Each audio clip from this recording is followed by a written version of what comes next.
Brothers and sisters, hello and welcome to Readings with Regina.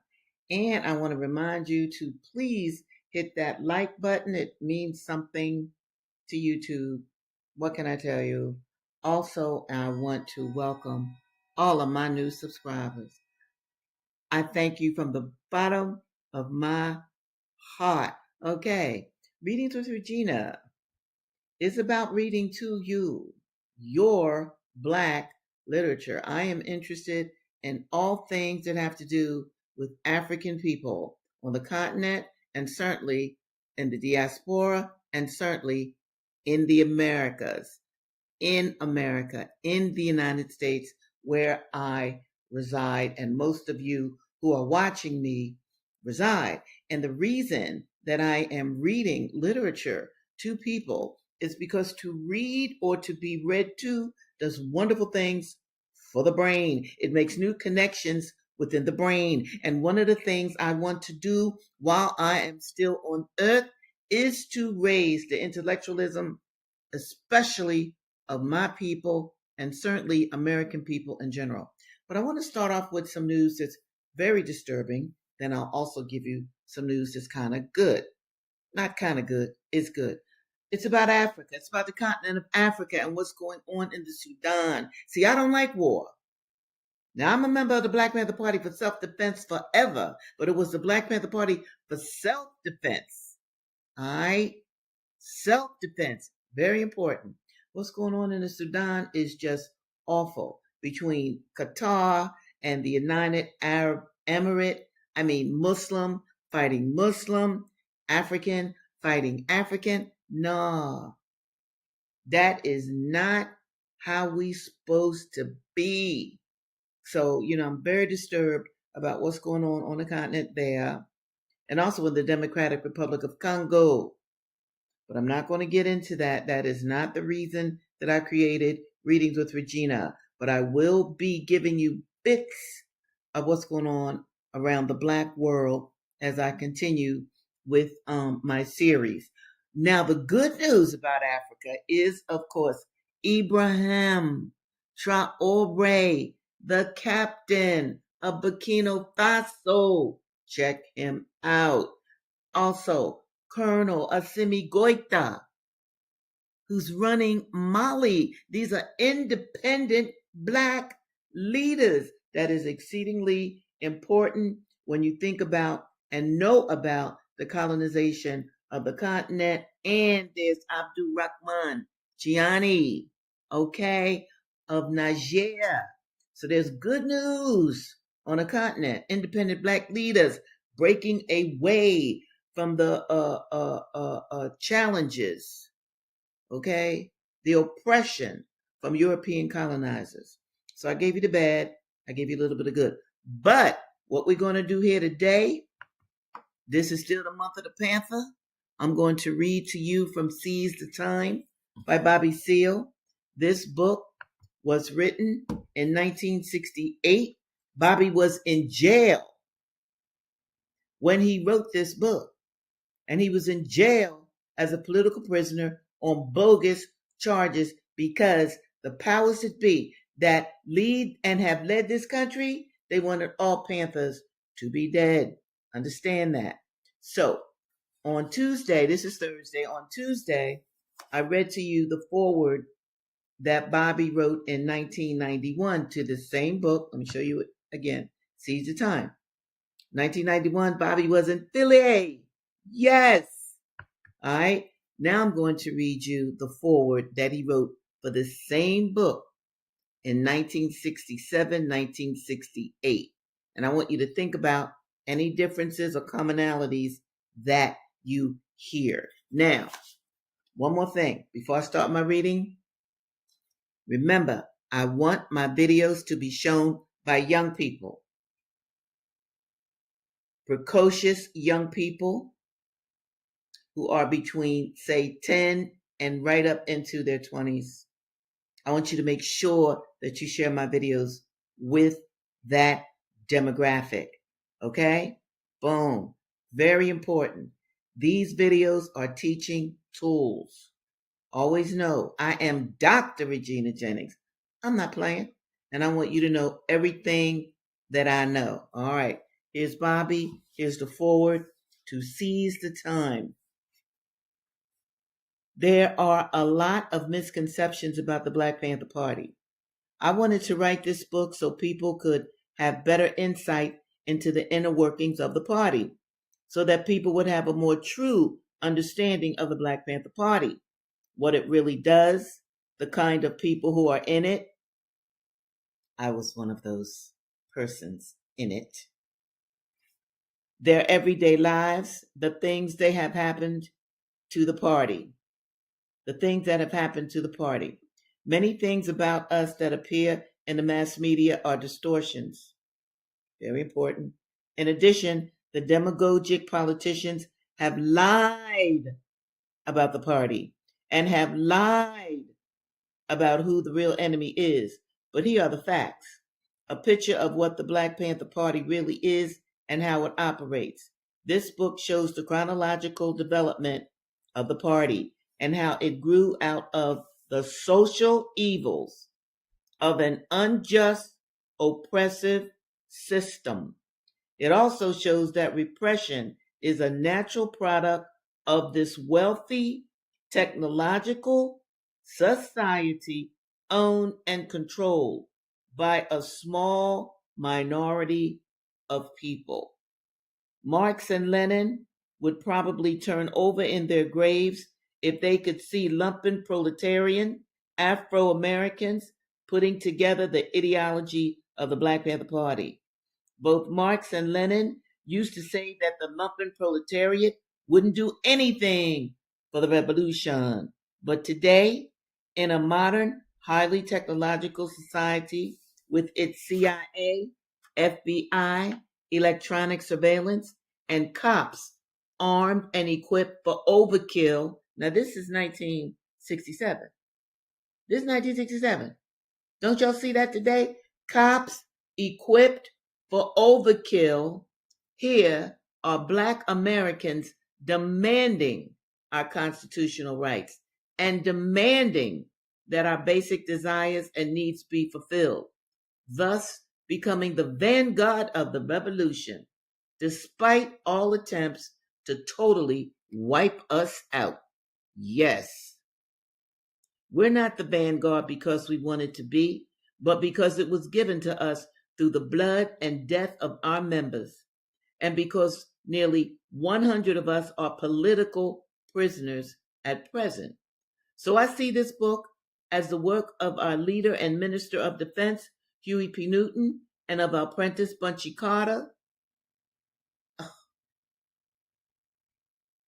Bobby Hutton, John Huggins, Fred Hampton, Mark Clark, and all of our brothers who have been murdered, and of political prisoners like Erica Huggins, Langdon Williams, Rory Height, the Panther 21 in New York, and the Panther 14 in Connecticut, of political exiles like Eldridge and Kathleen Cleaver, and all the dedicated Black Panther Party members functioning throughout the country.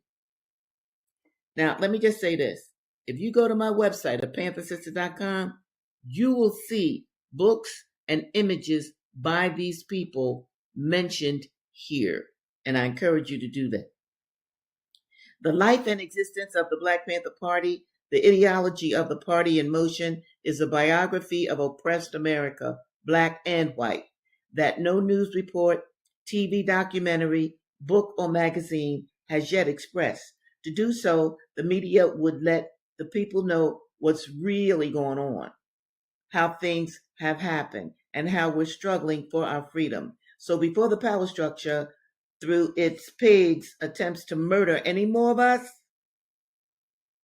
or take more political prisoners, in its age-old attempt to keep us, quote, niggers, end of quote, as they say, in our place, I have put together the true story of the Black Panther Party for self-defense. I dedicate this book to my wife, Artie, to Erica, the widow of John Huggins, to my son, Malik, Nkrumah, Stagger Lee, Seal, and his brother. One of my son's names derives from the lumpen proletariat politically unaware brothers in the streets. Stagger Lee fought his brothers and sisters, and he shouldn't have. The Stagger Lees of today should take on the messages of Malcolm X as Huey Newton did to oppose this racist, capitalistic oppression our people and other peoples are subjected to. Malik must not fight his brothers. One is named after revolutionaries of our times, and me, who loves both of them. Power to the youth. Right on, Bobby. All power to the people. And power to the latest born in the Black Panther Party. Little Huey, Bunchy, Bobby, John, Eric, Eldridge, Seal, whose mother's Rosemary. Wow. Brothers and sisters will struggle together in unity from generation to generation. You hear that? Generation to generation. You hear that? Generation to generation. For liberation and freedom with the love of our fathers and our mothers who brought our young ones into the world. We dedicate this book to all youth of America. Yes, from Huey, the Central Committee, and all the dedicated members of the Black Panther Party for Self-Defense. Bobby Seale, Chairman, Black Panther Party, led by the Minister of Defense, Huey P. Newton, San Francisco County Jail, 1969 to 1970. And I'm going to read one more thing here before I move on. This is what Bobby has on the next page. Huey P. Newton, Minister of Defense of the Black Panther Party, the baddest motherfucker ever to set foot in history. Huey P. Newton, the brother, the black man, the descendant of slaves who stood up in the heart of the ghetto at night in alleys, confronted by racist pigs with guns, and said, "My name is Huey P. Newton. I'm the minister of the Black Panther Party. I'm the minister of defense of the Black Panther Party. I'm standing on my constitutional rights. I'm not going to allow you to brutalize me. I'm going to stop you from brutalizing my people. You got your gun, pig. I got mine. If you shoot me, I'm shooting back." That was Huey P. Newton. Hello. Now, the next book I'm going to read is by Huey P. Newton. It is called To Die for the People. You see that? You see that? To die for the people. Now, it's one thing to live for the people. Yes, we want that. But if you are a revolutionary, if you are a black member of the Black Panther Party for self-defense, we were willing to die for the people. How else are you going to change power? Power only concedes to other power. So we had to be willing to take that risk. And just like I just read from Bobby's book, Bobby was in jail. All right? Many of our Panther brothers and sisters went to jail. Some were killed. That's why I'm here to talk about them. Because they were willing to give their lives for you, black people. I really want you to understand that. So, once again, let me show you the book again. That's Huey. That's Huey P. And Huey in To Die for the People, these are his writings. This is Executive Mandate Number 1, May 2nd, 1967. The Black Panther Party for Self-Defense calls upon the American people in general, and black people in particular, to take careful note of the racist California legislature now considering legislation aimed at keeping black people disarmed and powerless, while racist police agencies throughout the country intensify the terror, brutality, murder, and repression of black people. At the same time that the American government is waging a racist war of genocide in Vietnam. The concentration camps in which Japanese Americans were interned during World War II are being renovated and expanded. Since America has historically reserved its most barbaric treatment for non-white people, we are forced to conclude that these concentration camps are being prepared for black people who are determined to gain their freedom by any means necessary. the enslavement of black people at the very founding of this country, the genocide practiced on the American Indians, and the confinement of the survivors on reservations, the savage lynching of thousands of black men and women, the dropping of the atomic bombs on Hiroshima and Nagasaki, and now the cowardly massacre in Vietnam, all testify to the fact that toward people of color, the racist power structure of America has but one policy: repression, genocide, terror, and the big stick. That the racist United States, wait a minute, oh, went to the wrong page. Black people have begged, prayed, petitioned, and demonstrated, among other things, to get the racist power structure of America to right the wrongs which have historically been perpetrated against black people. All of these efforts have been answered by more repression, deceit, and hypocrisy. As the aggression of the racist American government escalates in Vietnam, the police agencies of America escalate the repression of black people throughout the ghettos of America. Vicious police dogs. Wow. Wow. Vicious police dogs. And those of you who've been following me, you know good and well I showed you they called them Negro dogs or nigger dogs back during slavery. So this dog, John, that ain't new. That's not new. And here it is, Huey brought it up. In his time, vicious police dogs, cattle prods, and increased patrols have become familiar sights in black communities. City Hall turns a deaf ear to the pleas of black people for relief from this increasing terror. The Black Panther Party for Self-Defense believes that the time has come for black people to arm themselves against this terror before it is too late. The pending Mulford Act brings the hour of doom one step nearer. A people who have suffered so much for so long at the hands of a racist society must draw the line somewhere. We believe that the black communities of America must rise up as one man to halt the progression of a trend that leads inevitably to their total destruction. Now, let me just say this. Huey Newton wrote this mandate, okay? And it was delivered, though, by Bobby Seale in Sacramento. Huey did not go into the Sacramento legislature, okay, to protest the Mulford Act, which was put together, the Mulford Bill, to disarm the Black Panthers. Because when Huey and Bobby stood up there, let me show you their picture again, with guns, that's legal. That was legal. It was open carry. You could legally do this. Well, when the Panthers did that, oh my goodness, the California politicians went nuts. So they created a bill to disarm the Panthers. Now, in this book, it talks about, let me show you the book again. To Die for the People. Now, this is the mandate, executive mandate number 1, 1967, that Huey wrote. Huey may have wrote it, but Huey did not deliver it. And that's important to know because it's not in the book. It just says delivered at Sacramento, California State Capitol building. Yes, it was, but it was delivered not by Huey P. It was delivered by Bobby Seale. And this was because Huey already had an outstanding, I think, warrant or bond on him from some other petty crime that he had committed. Because dig this, what Huey would do is commit a particular kind of crime so that he could be arrested. This is before the Panthers.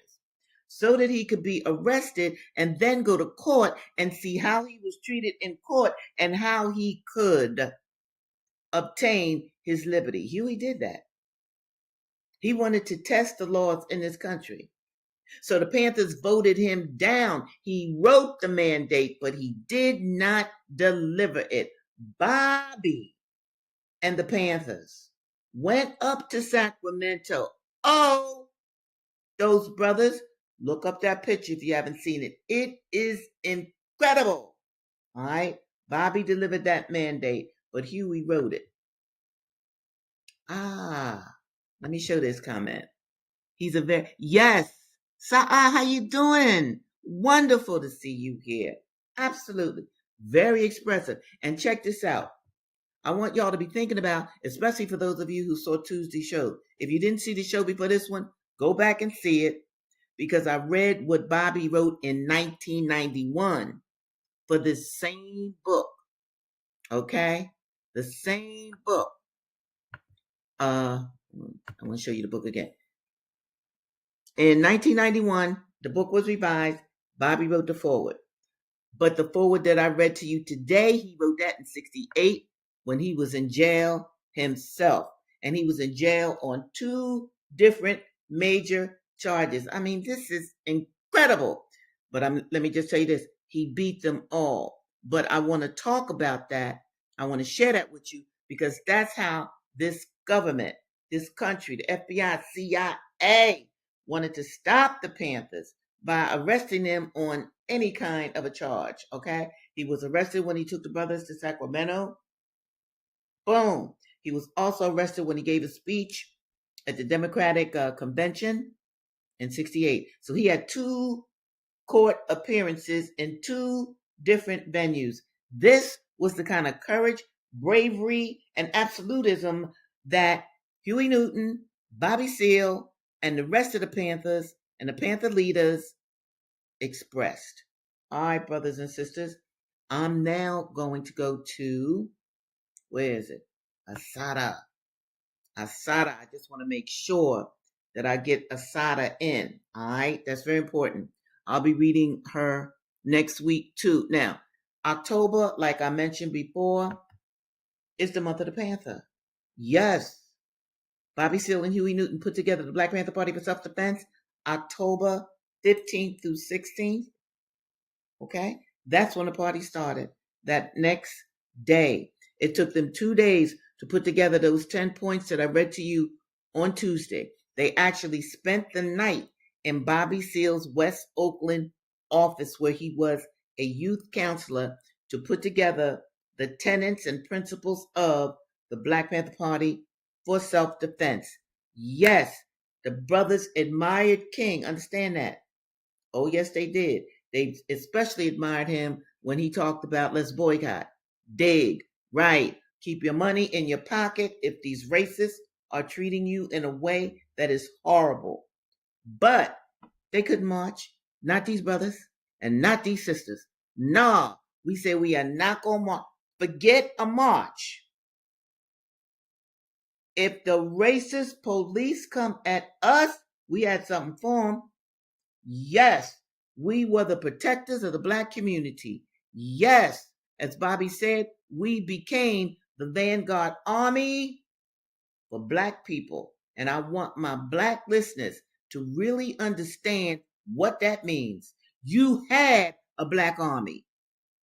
You had, like Malcolm said, people who were willing to fight for you, not go to Vietnam and fight the Asians. And now that I'm on this trip, and I'm going to get to Assata, I am, but I got to say this. Look at this country trying to start another war in Venezuela.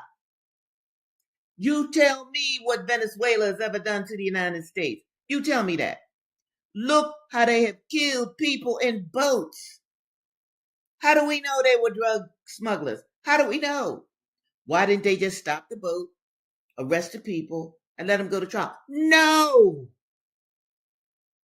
They want to lie us into a war like they lied us into Vietnam, like they lied us into Iraq. Weapons of mass destruction.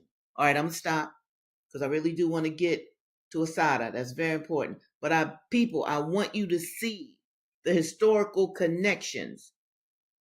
The United States is on that path, the Monroe Doctrine, which you can learn more about in Mumia's book, Murder Incorporated. Yes, the Monroe Doctrine, right? Manifest Destiny. White people believe that God told them that this whole planet belongs to them, that they could take minerals and resources, now rare earth or whatever, from other countries and leave them broke and poor and dependent. They believe that right now. And they saying it right out. Oh, Maduro's got to go. He's a president of Venezuela. How you go? That man was democratically elected. There were vote sponsors or investigators from all over the world when his election went down and he won. And what business is it? What other countries do? All right, there it is. I'm going to stop. Let me go to Assata. Now, folk, Assata's a little girl now, and she's being raised in Wilmington, North Carolina by her grandparents. And her grandparents wanted her to play with only certain kinds of kids. And this is little Assata's reaction. After these visits, my grandmother would chirp for a week about how nice my little decent friends were and about how nicely we all played together, while I would groan silently and keep the expression on my face one shade away from insolence. My grandmother and I waged a standoff battle damn near until I was grown. It wasn't that I wanted to defy her. It was that I just liked who I liked. I didn't care what kind of house my friends had or whether or not they lived in alleys. All that mattered was whether I liked them. I was convinced then, and I'm still convinced, that in some things, kids have a lot more sense than adults. But to my young mind, life in Wilmington was exciting. There were always new places to go and new cousins, aunts, and uncles to meet. One of my favorite relatives was Aunt Lou. She was Mama Jessie's sister, and she lived across town. She was my grandfather's only remaining relative in Wilmington, the rest having moved up north or out west. Aunt Lou had a magic house full of all kinds of flavors and textures and smells and things. There were whole worlds in her house to explore. She would always feed me something good to eat and then let me run wild. I didn't know until I was grown that Aunt Lou had a son. His name was Uncle Willie, and he died before I was born. Uncle Willie was something of a legend around Wilmington during the 20s, 30s, and 40s. Whenever he came to town, they say Aunt Lou would plead and moan and worry until he was in safer territory up north. They say that he would tear down the colored and white only signs and break the Jim Crow laws at whim. He would go around demanding his rights and denouncing the oppression of Black people. And it is logical that no one who loved him felt the least bit comfortable until he was long gone. They called him Wild Willie or that crazy Indian. He was supposedly Black and Cherokee, but people called him that because of his nature. They say he had a lot of friends and that he died of natural causes. I want to stop right here, and I want to point this out to you. Willie clearly was not going to take segregation, whites only, blacks only, and it's not like, oh, I should say whites only, Negroes on, this sort of thing. Boom. Because the Negro sections during segregation were always less than. They were always dirty. They were always corroded. They were never, it was never separate and equal. Never. Now, Uncle Willie broke those laws. And his mother worried about it. And I'm saying this to make a point. His mother wanted to mold the man out of him, mold the masculinity out of him. Many mothers do that. And I'm not saying it's wrong or right. I'm not saying it. I'm just saying what Black parents have done and some still do.